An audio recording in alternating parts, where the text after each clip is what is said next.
Blue light is on, and there's a stack of slabs. It can only mean one thing. PSA reveal time. That's what we're going to do. Except, I misspoke.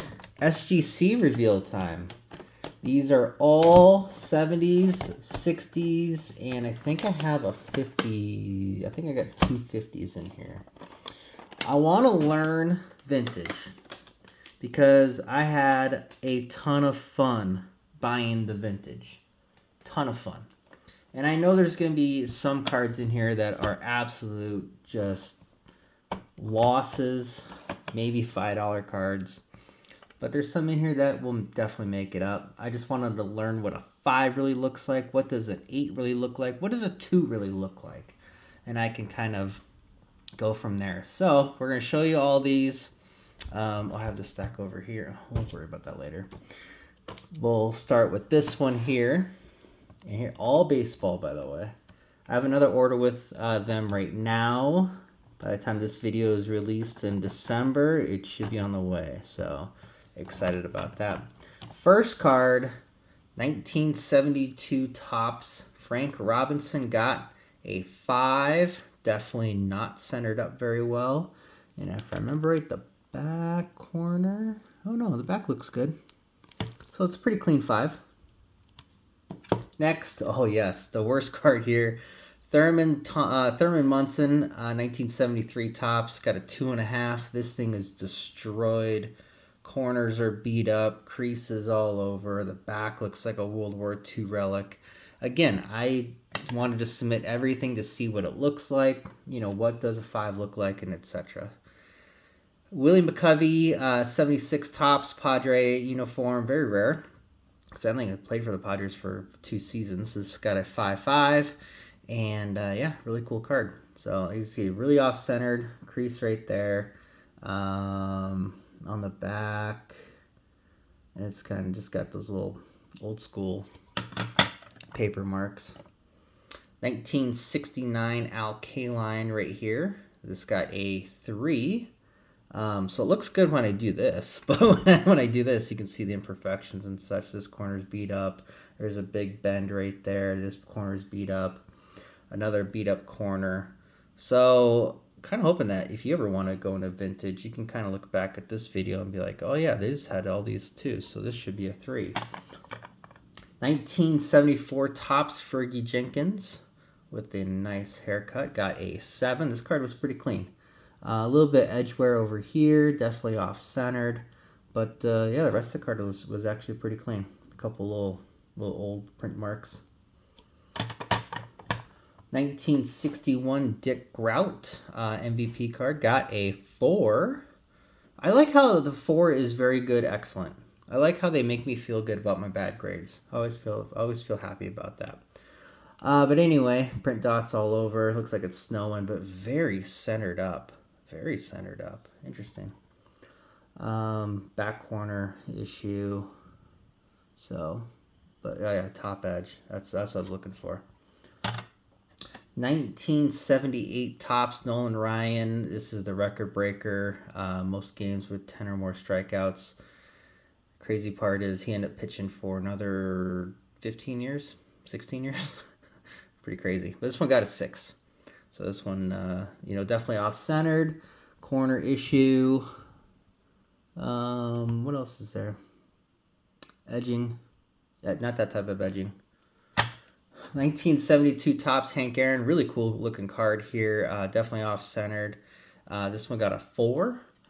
And yeah, just the back has some issues. The corners, like all 4 corners are not looking good. But again, just trying it out, see what this does. After I got everything done and looked at it, I wrote my notes and looked up pricing. I was like, man, I hope I make even. And then when the grades came back, I actually did better than I thought. So I was pretty happy with that. Again, this is just trial and error for me personally. My next order is going to be very, very clean compared to this. 1974 Topps ERA leaders. This has Jim Palmer and Tom Seaver, 2 Hall of Famers. 6.5. Again, off-centered. They used very different cutting techniques back then. A couple marks right there. And I think the back had a bad corner somewhere. This edge. That edge isn't very good. 1974 Topps batting leaders. We got Carew and Pete Rose. Got a 5. Again, centering. And on this one, back corner. And obviously centering's bad too. So 1961 Topps NL strikeout leaders. This card is weird because it's this way instead of the other way, but as you can see, that's how it's supposed to be. The back is really beat up on this card. Got a 5-5, slightly off-centered, as you can see, but, you know, I mean, the front of the card actually looks pretty clean. This corner's a little janked, but the back of the card has all these creases all over, so. And I always wonder, like, what did this card go through for the last 63 years? Was it traded? How many times was it traded? What was it traded for? Was it in bike spokes? Was it ever hung up on a wall, taped to a wall? Like, that's kind of like the cool nostalgic part for me for getting into vintage is, like, what did this card go through? I think it's pretty cool. Every card has a story. 1973 Topps Burt Blyleven got a 6. Hall of Fame pitcher. Definitely very off-centered. The rest of the front looked really good. The back, obviously, these cards are just rough. It's black edges, chipping all over. So, and one of my favorites in this order, 1961 Ernie Banks. Pretty clean looking card. Definitely top to bottom centering is a little off, but it got a 6. And I had this as a 7. I was like, man, this will be the bell of the ball if this is a 7. But I got a 6. I mean, like, I'm not disagreeing. I just wish I kind of knew why, because I think it's a really sharp looking card. That was like the one I was like, are you guys sure about this? That was pretty clean, but you know, what do I know? It's my first time. 1974 Topps Bob Gibson, one of the most dangerous pitchers ever. Got a 5. Pretty good centering on this one, except as you can see, it's tilted. The picture isn't straight. And I noticed that when I was doing my centering on my centering tool. So I don't know if that was the cut. It looks like it was the cut. Looks like it was miscut, like harshly on this side. 1967 Louis Aparicio. Got a 5 right there. Orioles shortstop back in the day. Yeah, pretty decent card. Back does have some issues, obviously centering. Centering is huge, very huge. 1961 Topps Gehrig. This is commemorating his end of his streak. Pretty decent centering on this one. Corner wear, edge wear, definitely has issues. 5 is reasonable. Mathewson 61 strikes out. At the time it was a record 267 hitters. Again, set top to bottom centering. There's a little fraying on that corner, and yeah. Rogers Hornsby hit 424, which is just ridiculous. SGC 5, definitely centering issues. If I remember right, there's like a little crease down here. This corner is beat up. That corner is beat up on the back. So, and a little ink mark. 1960 Topps Gil Hodges got a 4. Same thing, centering. You're gonna hear that word a lot. I should just hold up a sign that says centering. And the back, if I remember right, that ink spot, and then this like, it's like a crease mark, but it's not a crease. It's weird. Maybe something was like rubbed on it, on right there. I don't know, like somebody like drew a line on a paper and it creased in there. I don't know. It's kind of weird. Anyway, 1974 Lou Brock, one of the nicest people in the world I ever met when I was a kid. 5. Definitely centering on this one.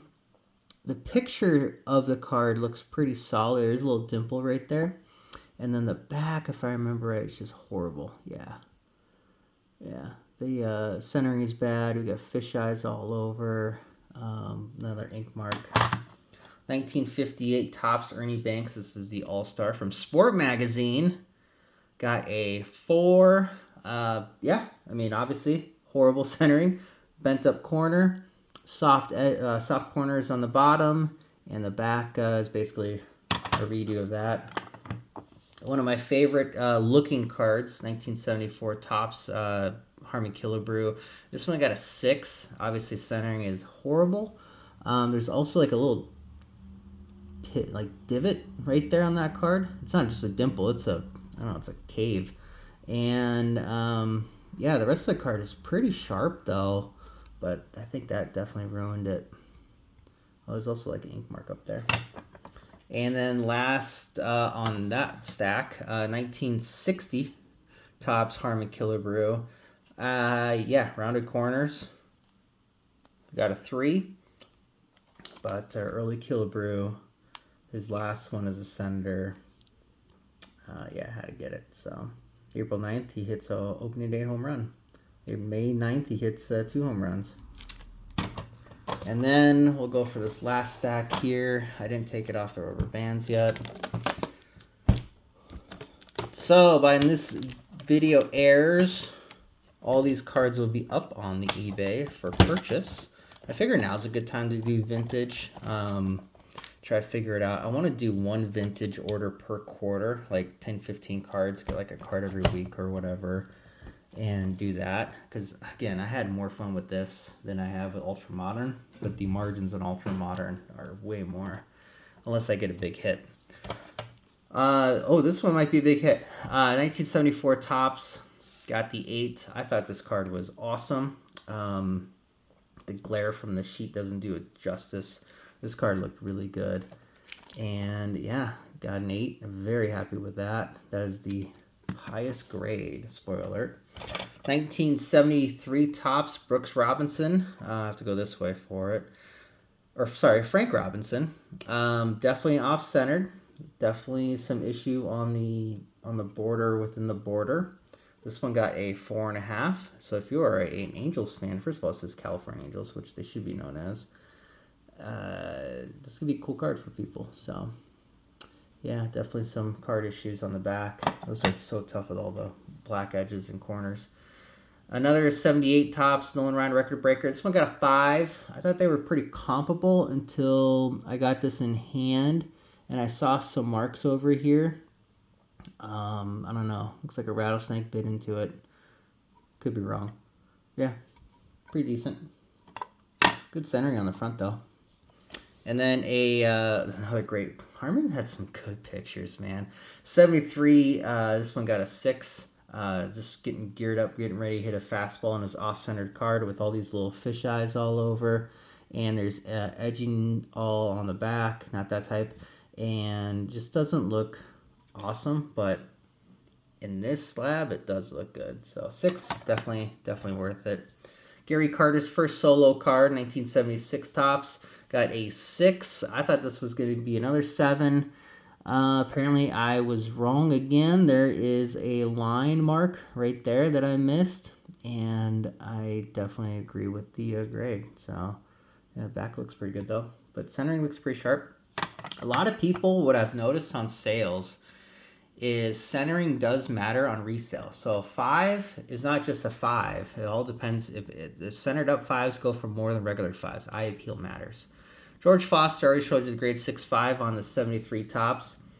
Is this the year before or the year of him hitting 50 home runs? I don't remember. I don't remember if it was 73 or 74, but yeah, George Foster right there.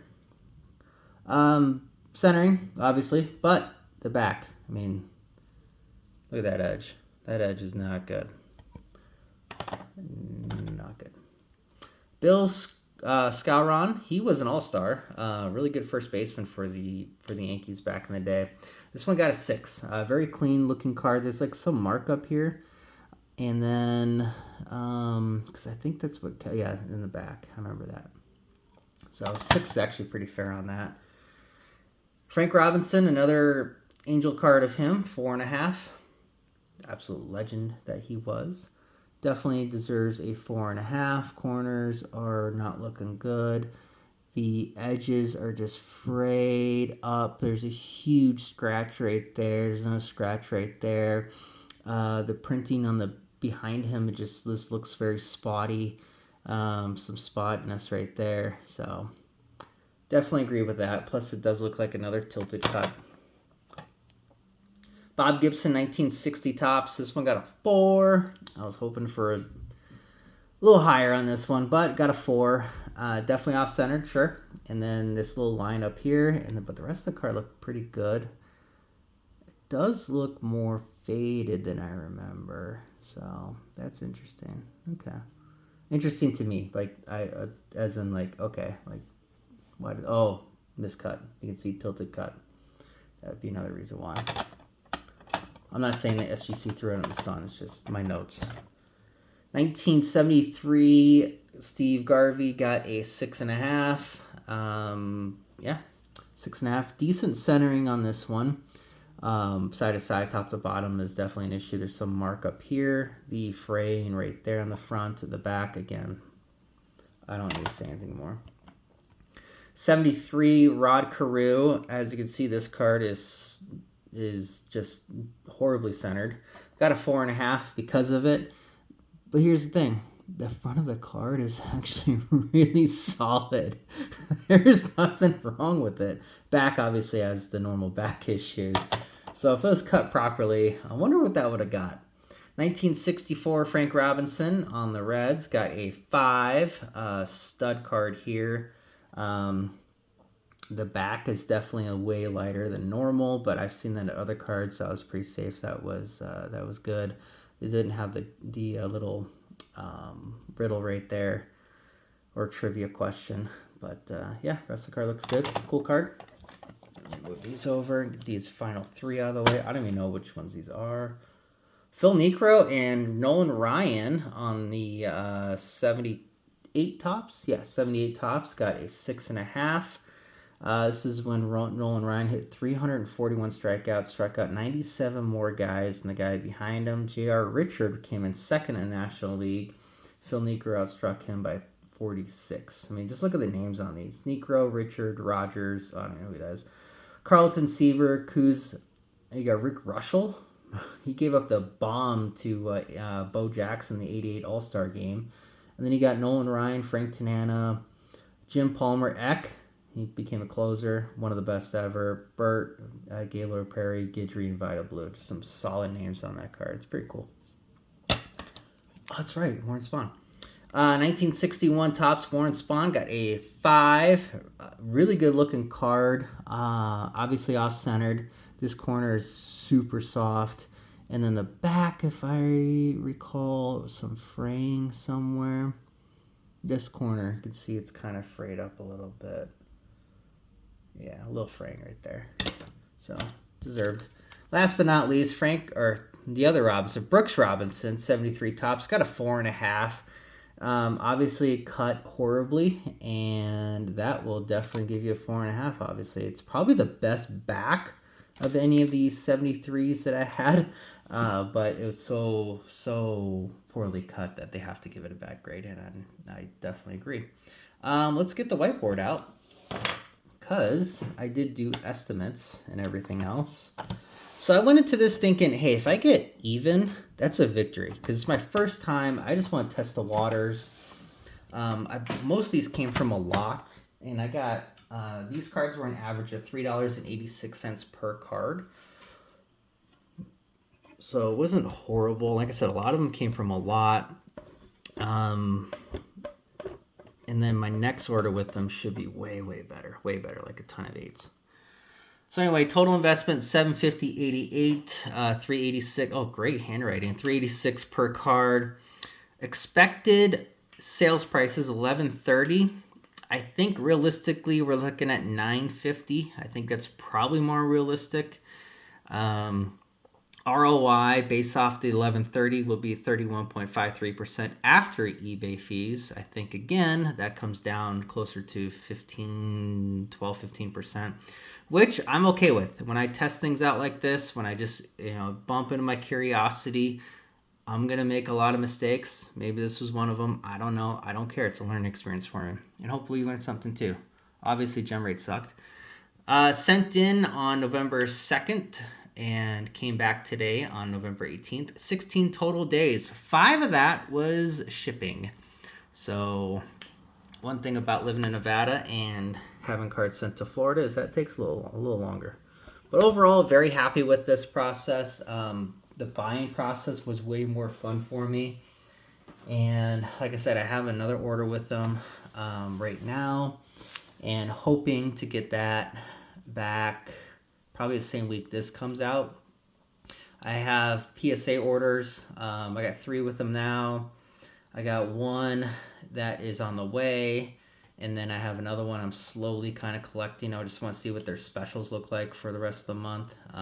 The first special is kind of lame, so hopefully the second and third specials are better. But yeah, that's it. That's today's video. A lot of cards, all older than me.